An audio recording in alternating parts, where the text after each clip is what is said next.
Mari umat Tuhan nyatakan nih lagu ini dari hatimu. Hanya Engkau yang kami sembah.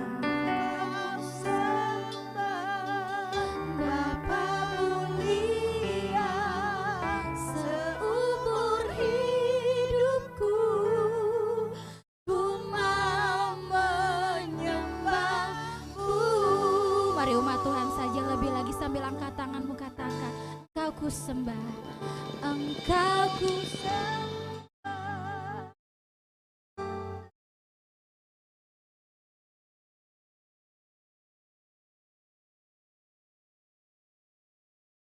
Engkau yang kami sembah, Bapa mulia, seumur hidup. Boleh saya undang kita semua bangkit berdiri.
Shalom semuanya. Hari ini adalah Jumat Agung, di mana kita memperingati kematian Tuhan Yesus. Kita akan merenungkan kembali kasih Tuhan Yesus yang luar biasa bagi kita semua. Yohanes 3 ayat 16 berkata, karena begitu besar kasih Allah akan dunia ini, sehingga ia telah mengaruniakan anak yang tunggal, supaya setiap orang yang percaya kepadanya tidak binasa, melainkan beroleh hidup yang kekal. Ada apa dengan manusia sehingga Tuhan Yesus harus datang dalam dunia ini? Alkitab berkata, semua orang telah berbuat dosa dan telah kehilangan kemuliaan Allah. Upah dosa adalah maut, mati, tempatnya di neraka. Neraka adalah tempat yang sangat mengerikan. Jangan sampai masuk neraka.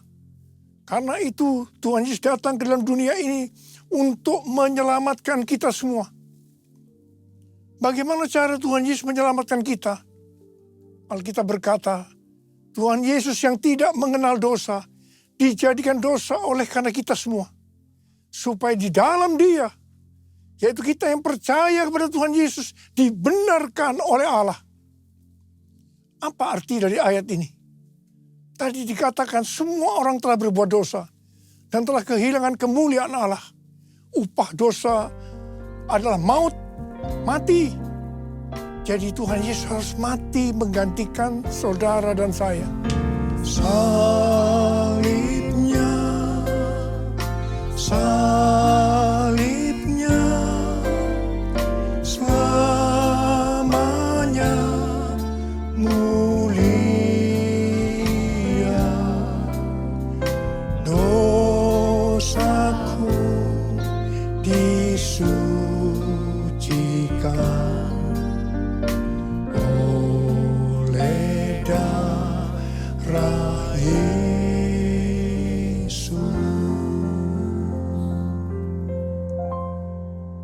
kita melihat cara mati Tuhan Yesus, saya katakan sangat-sangat tidak manusiawi. Alkitab menuliskan ada 10 tahap penderitaan Tuhan Yesus. Dari Taman Getsemani sampai Golgota. Sangat mengerikan. Tahap yang pertama, ketika berada di Taman Getsemani, Tuhan Yesus berdoa kepada Bapa dalam keadaan ketakutan. Sampai peluhnya seperti tetes-tetes darah yang jatuh ke tanah. Pada saat itu seorang malaikat turun untuk menguatkan Tuhan Yesus. Tuhan Yesus berdoa kepada Bapa, "Ya Bapakku, jikalau sekiranya mungkin, biarlah cawan ini lalu daripadaku. Tetapi jangan seperti yang ku kehendaki, melainkan seperti yang kau kehendaki." Tuhan Yesus berdoa 3 kali kepada Bapa, tapi Bapa tidak menjawab. Di sini Tuhan Yesus tahu bahwa dia harus mengalami penderitaan ini. Di sini Tuhan Yesus mengajar kepada kita bahwa di dalam doa kita boleh menawar, tapi jangan memaksakan kehendak. Bagi yang sekarang dalam keadaan ketakutan, kita harus ingat bahwa Tuhan Yesus pernah mengalami ketakutan untuk menebus dosa kita semua. Karena itu datanglah kepada Tuhan Yesus. Dia pasti mampu dan mau menolong kita semua. Tahap yang kedua, Tuhan Yesus ditangkap. Dia dituduh dengan bermacam-macam tuduhan. Diludahi, mukanya ditinju, dipukul. Tapi Tuhan Yesus tidak membalas. Di sini Tuhan Yesus mempraktekkan apa yang dia ajarkan kepada kita. Agar kita mengasihi dan berdoa bagi orang-orang yang membenci kita. Mengutuk kita, mencaci maki kita. Jikalau kita hanya mengasihi orang-orang yang mengasihi kita, apa jasa kita? Karena orang-orang berdosa pun juga mengasihi orang-orang yang mengasihi mereka. Tahap yang ketiga, Tuhan Yesus dibelenggu dan diadili. Waktu Tuhan Yesus diadili oleh Pilatus, ternyata tidak didapati kesalahan yang membuat Tuhan Yesus harus dihukum mati. Sementara itu orang-orang Yahudi terus berteriak-teriak supaya Tuhan Yesus dihukum mati. Salibkan dia! Salibkan dia! Akhirnya Pilatus menyerahkan Tuhan Yesus untuk disalibkan. Tahap yang keempat, Tuhan Yesus dicambuk. Proses awal dari penyaliban, jubah Tuhan Yesus dibuka dan dihukum cambuk. 2 algojo bergantian menghunjamkan cambuk ke punggung Tuhan Yesus. Ujung cambuk itu terbuat dari potongan tulang dan potongan besi. Tiap kali cambuk itu dihunjamkan ke punggung Tuhan Yesus, itu menimbulkan luka yang dalam. Tuhan Yesus berteriak-teriak kesakitan. Darah Tuhan Yesus bercucuran. Tuhan Yesus bermandikan darah. Tahap yang kelima, kepala Tuhan Yesus diberi mahkota duri. Duri ditancapkan di kepala Tuhan Yesus dengan cara dipukul. Sakitnya luar biasa. Darah bercucuran. Tahap yang keenam, Tuhan Yesus memikul salib. Dalam kesakitan, berlumuran darah, ditambah semalaman Tuhan Yesus tidak tidur. Tuhan Yesus harus memikul salibnya. Tuhan Yesus jatuh, bangun, karena dia tidak kuat. Maka Simon dari Kirene disuruh menggantikannya. Tahap yang ketujuh, tangan dan kaki Tuhan Yesus dipaku. Sakitnya luar biasa. Darah bercucuran. Tahap yang kedelapan, Tuhan Yesus digantung di atas kayu salib. Pada saat itu Tuhan Yesus menderita secara lahir maupun batin. Secara lahir dia merasakan sakit yang luar biasa di sekujur tubuhnya. Dan juga merasa sesak karena ada cairan yang menekan jantungnya. Secara batin, Tuhan Yesus menderita karena Tuhan Yesus melihat semua orang yang lalu lalang menghujat dia. Ahli-ahli Taurat, tua-tua, imam-imam menghujat dia. Bahkan salah satu penjahat di sebelahnya juga ikut menghujat. Tahap yang ke-9, Tuhan Yesus merasa ditinggalkan oleh Bapa. Sekitar jam 12 siang sampai jam 3 petang, tiba-tiba langit di sekitar Golgota menjadi gelap. Tuhan Yesus gelisah. Dan dia berteriak, Eli, Eli, lama sabachthani. "Allahku, Allahku, mengapa engkau meninggalkan aku?" Tuhan Yesus merasa ditinggalkan oleh Bapa. Orang yang berdosa pada hakikatnya dipisahkan dari Bapa. Jadi untuk menebus orang yang berdosa, maka Tuhan Yesus harus merasakan ditinggalkan oleh Bapa, dipisahkan dari Bapa. Saya percaya ini adalah puncak penderitaan Tuhan Yesus. Penderitaan lainnya tidak ada artinya dibandingkan merasa ditinggalkan oleh Bapa. Bagi saya, kalau saya tidak bisa merasakan hadirat Tuhan, itu adalah hal yang paling berat dalam hidup saya. Karena itu saya selalu setiap hari menjaga langkah-langkah dalam hidup agar saya terus mengalami hadirat Tuhan. Kalau ada dosa, harus cepat diselesaikan supaya terus merasakan hadirat Tuhan. Saya berharap kita semua juga melakukan hal yang sama seperti itu. Kalau ada di antara kita yang sudah tidak merasakan hadirat Tuhan, dan kita menganggap itu hal yang biasa, kita harus bertobat. Tidak ada yang lebih berbahagia daripada kalau kita berada dalam hadirat Tuhan. Sebab kita berkata, di hadapanmu ada sukacita berlimpah-limpah. Artinya di dalam hadirat Tuhan ada sukacita dan kebahagiaan yang berlimpah-limpah. Tahap yang ke-10. Tuhan Yesus berkata, "Sudah selesai. It is finished. Ya Bapa, ke dalam tanganmu kuserahkan nyawaku." Lalu Tuhan Yesus mati. Pertanyaannya, mengapa Tuhan Yesus harus mati dengan cara demikian? Mengapa tidak dengan cara yang mudah? Dipenggal kepalanya, selesai. Mengapa Tuhan Yesus harus mati dengan bermandikan darah? Alkitab katakan, tanpa penumpahan darah tidak ada pengampunan dosa. Untuk mengampuni dosa saudara,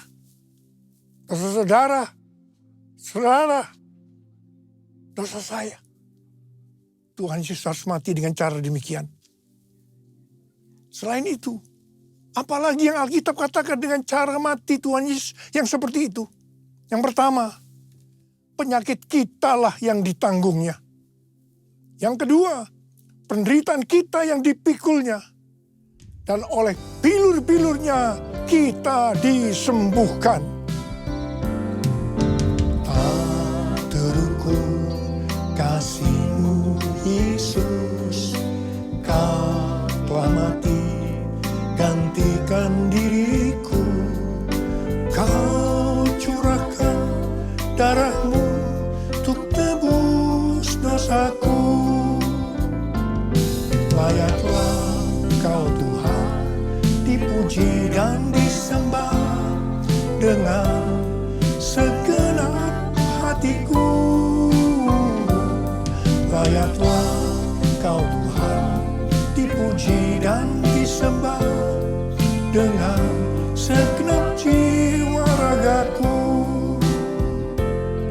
Dengan segenap jiwa ragaku. Tuhan Yesus mati karena dosa-dosa kita. Dia dikuburkan, tapi pada hari yang ketiga Dia dibangkitkan. Haleluya! Tuhan Yesus tidak selamanya mati, tapi pada hari yang ketiga Tuhan Yesus dibangkitkan. Apa yang Alkitab katakan kalau sampai Tuhan Yesus tidak bangkit? Yang pertama, sia-sialah pemberitaan firman Tuhan. Saya di sini memberitakan firman Tuhan, tidak ada artinya, sia-sia. Tetapi puji Tuhan, Tuhan Yesus hidup. Tuhan Yesus bangkit, pemberitaan firman Tuhan menjadi tidak sia-sia. Hal yang kedua, kalau sampai Tuhan Yesus tidak bangkit, sia-sialah kepercayaan kita, dan kita akan tetap mati di dalam dosa-dosa kita. Demikian juga dengan orang-orang yang mati di dalam Tuhan. Mereka akan tetap binasa. Tetapi puji Tuhan, Tuhan Yesus bangkit, kita tidak akan mati dalam dosa-dosa kita, tetapi kita akan bersama-sama dengan Tuhan Yesus selama-lamanya. Haleluya!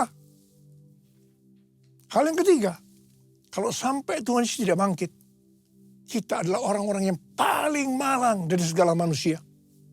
Tetapi puji Tuhan, Tuhan Yesus bangkit. Kita bukan orang-orang yang paling malang, tetapi justru orang yang paling beruntung dari segala manusia. Ada berapa banyak orang-orang yang paling beruntung dari segala manusia? Boleh angkat tangan kita. Sebab Dia hidup,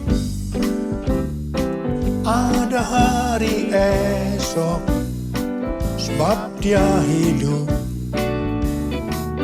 ku tak gentar, karena ku tahu Dia pegang hari esok.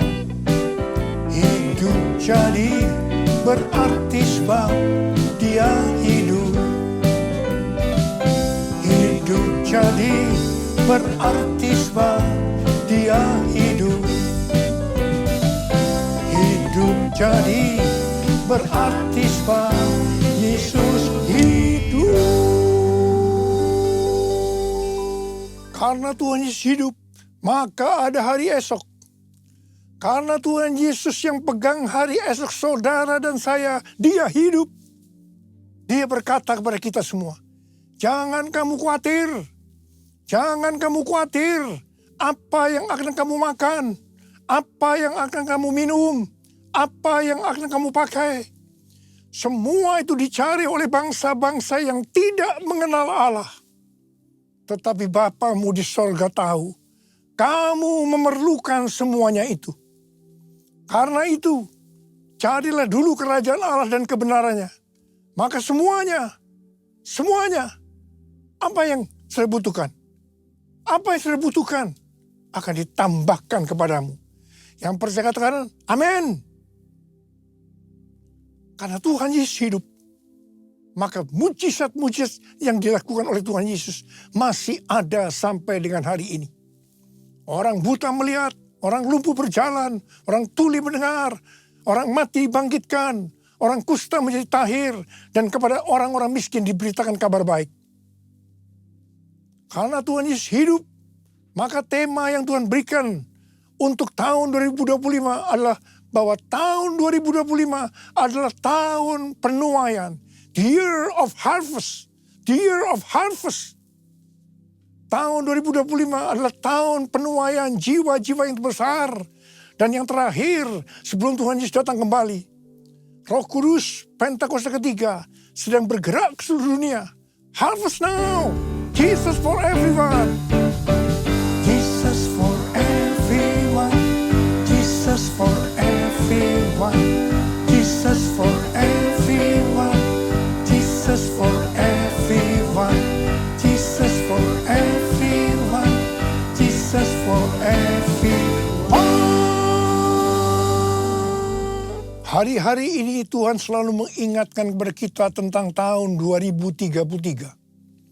Banyak organisasi-organisasi Kristen, aliran-aliran kekristenan yang sepakat bahwa target untuk menyelesaikan amanat agung adalah tahun 2033.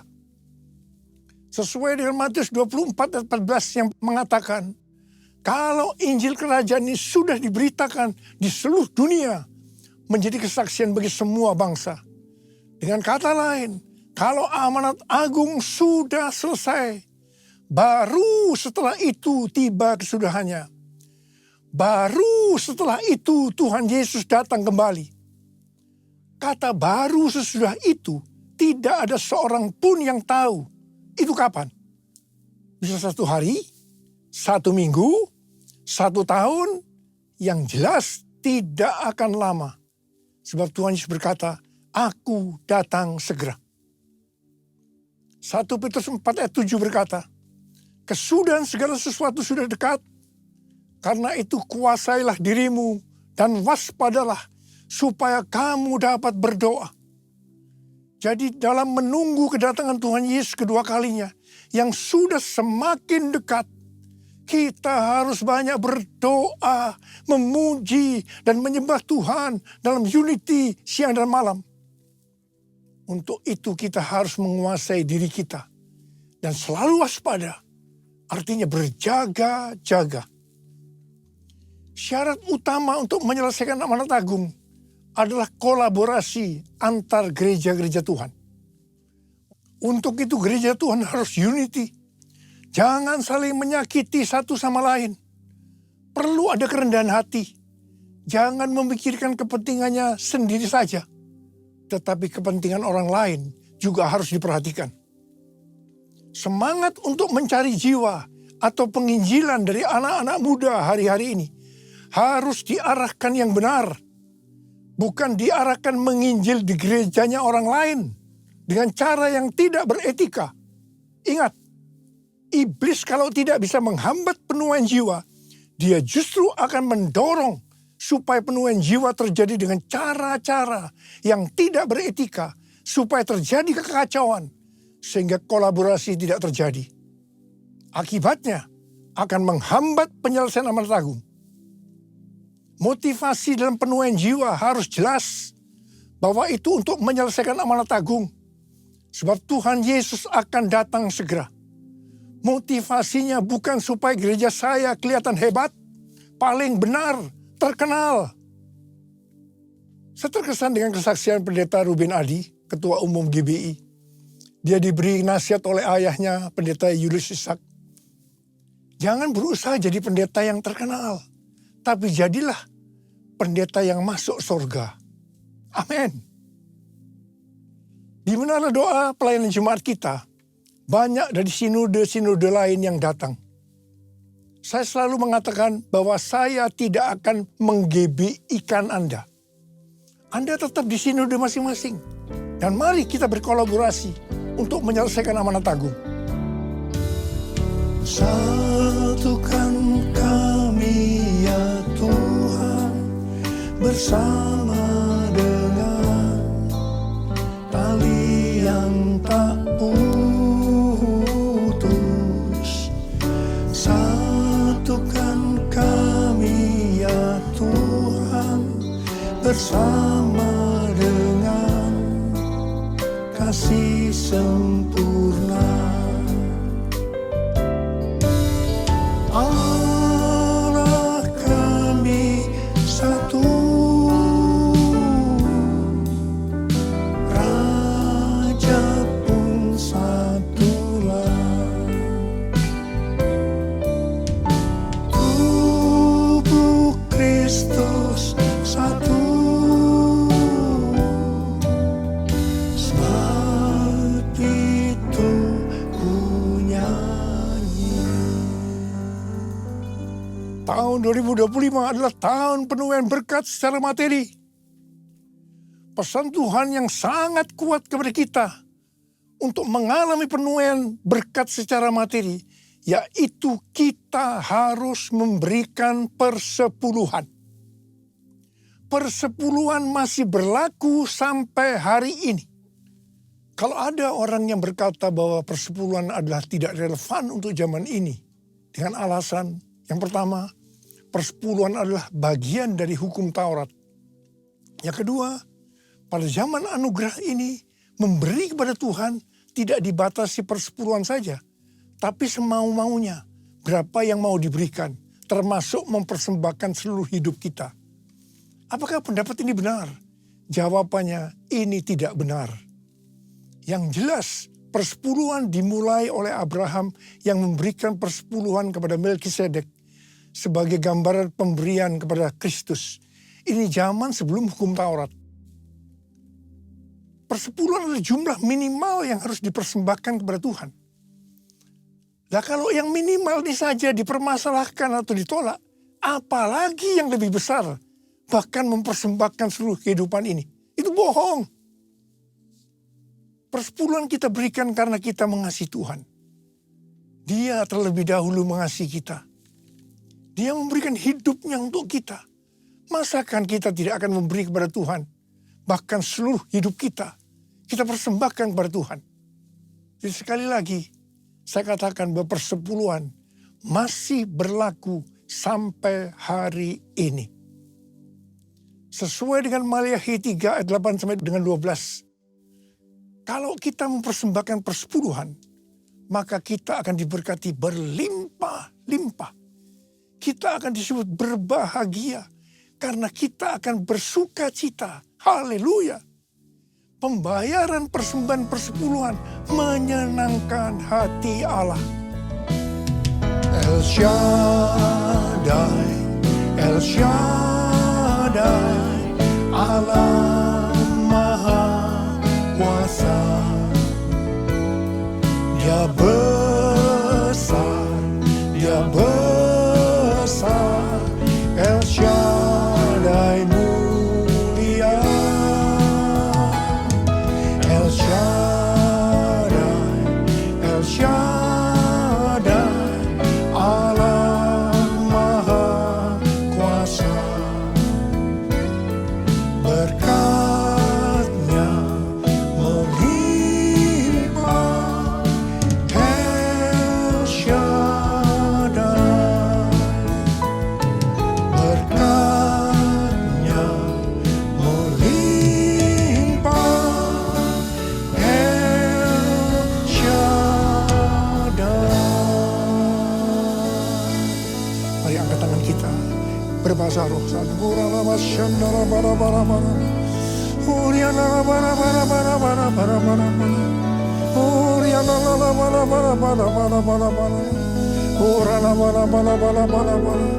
Tuhan, memasuki tahun 2025, tahun yang sulit ini Tuhan. Hamba-Mu tahu berkat-Mu melimpah buat anak-anak-Mu. Mereka yang memberikan persepuluhan akan Tuhan berkati berlimpah, limpah, limpah. Terima, terima, terima, terima, terima, terima, terima.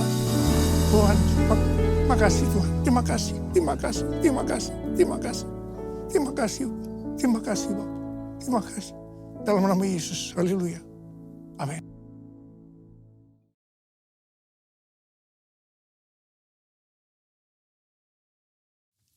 Kita akan masuk dalam perjamuan kudus. Kita akan mengingat ayat ini.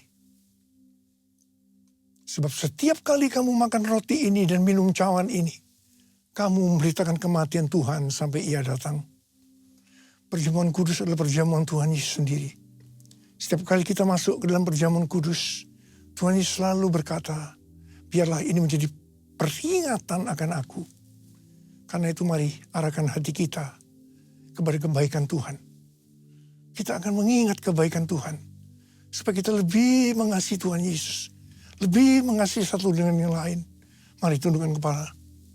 Bapa, siapakah kami sebelum kami mengenal Engkau? Kami semua orang berdosa. Upah dosa adalah maut, mati. Tapi Engkau yang tidak berdosa telah dijadikan dosa oleh karena kami semua. Engkau harus turun dari sorga mulia. Mati ganti kami dengan penderitaan yang luar biasa. Sungguh kalau kami pikirkan Tuhan betapa baiknya Engkau itu. Kau jadikan kami sebagai anak-anak-Mu. Engkau tuntun, Kau bela, Kau berkati kami. Engkau sembuhkan, Kau ajar kami. Ya Bapa, terima kasih. Engkau hajar juga kalau kami berbuat salah. Ya Tuhan, terima kasih. Terima kasih. Kau ampuni kami. Itu Engkau ya Aba. Itu Engkau ya Aba. Tuhan akan memberkati kita semua melalui perjamuan kudus. Tapi Tuhan mau kita makan dan minum dengan cara yang benar. Karena itu masing-masing sekarang berdoa. Lihat keadaan dirimu masing-masing. Jangan menyimpan dosa. Akui di hadapan Tuhan. Supaya kita diberkati.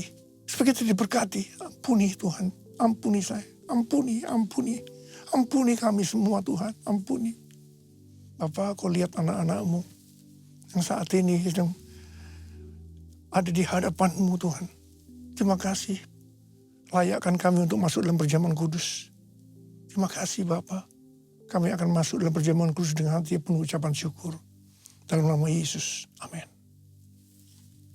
Sekarang mari angkat roti di tangan kanan kita tinggi-tinggi.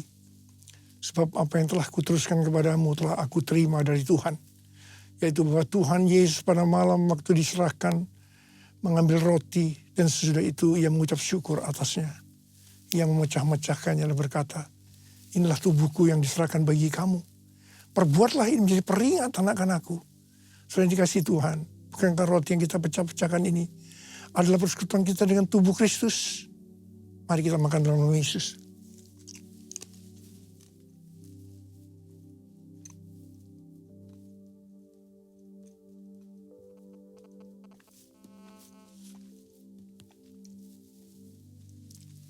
Angkat cawan di tangan kanan kita tinggi-tinggi. Demikian juga ia mengambil cawan sesudah makan lalu berkata, cawan ini adalah perjanjian baru yang dimeteraikan oleh darahku. Perbuatlah ini setiap kali kamu meminumnya menjadi peringatan akan aku.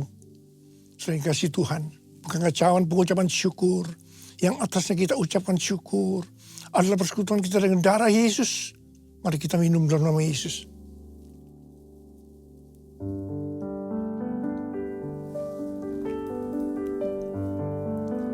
Ucapkan syukur dan terima kasih dengan suara.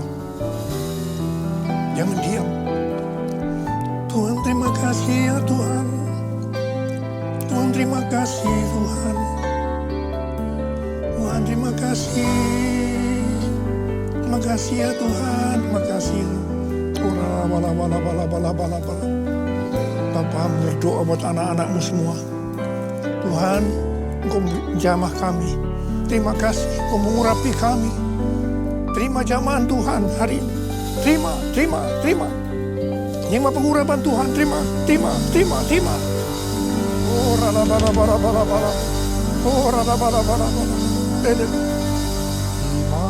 kasih Yesusku. Terima kasih Yesusku. Puji syukur hanya bagi Tuhanku. Terima kasih Yesusku. Terima kasih Yesusku. Puji syukur hanya bagi Tuhanku. Terima kasih Yesusku. Terima kasih Yesusku. Puji syukur hanya bagi Tuhanku. Terima kasih Yesusku. Terima kasih Yesusku. Puji syukur hanya bagi Tuhanku. Puji syukur hanya bagi Tuhanku. Puji syukur hanya bagi Tuhanku.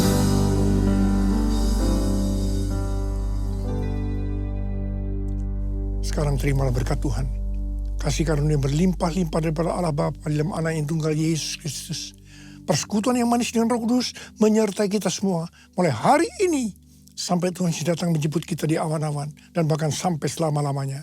Yang percaya bersama-sama katakan amin.